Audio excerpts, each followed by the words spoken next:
So what do when you're going through a hard time? Listen, man, you're supposed to struggle. You're supposed to go through hard times. How silly would this life be if it was just good and good and good and good and good? We hate the negative, and why would we like it? But the negative is kind of like a fire. Like, the way the human condition works is almost like really similar to this idea of heaven and hell in the Quran, right? Or in any of these Abrahamic religions, right? You need the negative and you need the positive. The negative things that happens to your life, the only thing that's negative about them is if they actually corrupt your soul, if they make you into a worse person. If the negatives, obviously, like, there's certain things, right? I mean, if you have food and shelter, I'm talking about if you have food and shelter, because I wouldn't know the perspectives of people who don't have food and shelter. But I'm talking about if you have food and shelter. Anything else that happens in your life, you can it's difficult. It's difficult. It's not easy. It's difficult. But you can really look at it as a way to grow, as an opportunity to grow. But in order to do that, you have to change your mindset. The mindset can't be negative. Oh, I had a girlfriend a long time ago, and she'd said to me, she'd say, I'm just a negative person. I was like, well, what do you mean you're a negative person? She's like, bad things just happen to me. It's like, wow, what a crazy perspective to have. Bad things just happen to you with your full stomach and your nice roof under your head. Why do you think like this? Because people focus on the negative, and people want to be victims.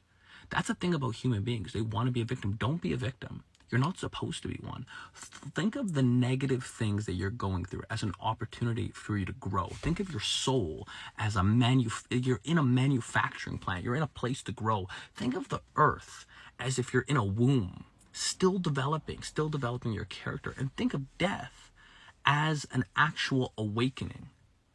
What if it's that? Imagine you had a whole life in the womb, but it felt like a whole life because you've only existed for 9 months, so it felt like forever. How do you know that this life is a dream? It goes by like this. So how do you know that's even the most important? You really don't.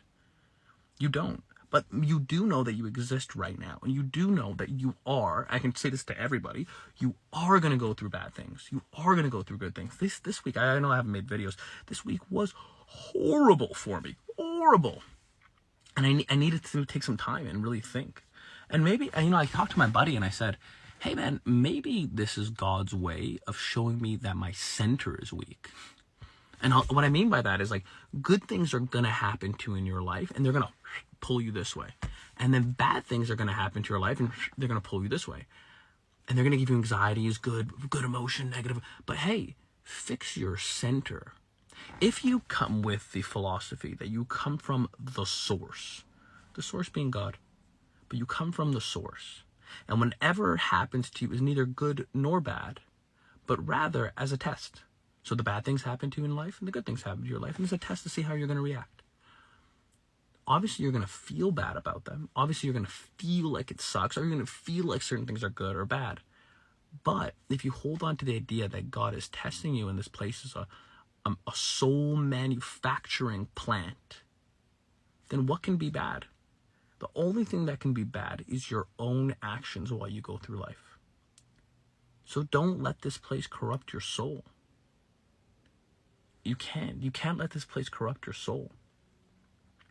Negative vibrations and anger kills us. It makes us into worse people. Maybe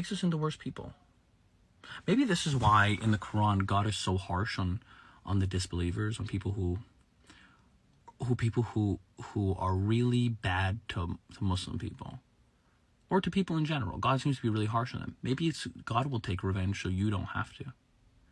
In other words, don't sacrifice your soul. Just because other people can be evil to you doesn't mean you need to be evil to them. You could look at them in pity. You could look at them and say, hey, I don't know what you're doing, but you're responsible for your own tongue. I've heard this. The Muslims, they say that when on the Day of Judgment, your own tongue will testify against you. Your own ears will testify against you. Your own eyes will testify against you. Is that true? I think that's true. You'll testify against yourself, essentially. So be careful about what you conjure up with your own tongue. Be careful about what you hear with your own ears. Be careful what you see with your own eyes. Be careful what you say, and be careful what you do. You could be compelled, and you could be walking yourself towards evil. So be mindful. Be mindful of the source that created you and try to do good for your own soul, for your own sake. This is something that I try to remind my friends of and really have to remind myself of. Be careful. Be careful. If this place is really a place where to develop your soul, to develop your character, be careful. Be careful labeling the bad things as bad. Be careful as labeling the good things as good. Just be thankful that you're having the opportunity and recognize what you should do. Grab onto the firmest handhold. Grab onto the handhold that God reaches out for. Reach out to the Creator. Reach out to the source. He created you to know him. And you know what the proof is that he created you to know him? How badly you want to know him. Even the atheists, they would love to know God. You know how I know? Because they're praising something. So check this out, right? So in 256, in Ayah 256, let me see if I can get there quickly. Oh, you know what? I'll pause and I'll start. So in 256, God says, whoever renounces false gods and believes in God has certainly grasped the firmest unfailing handhold.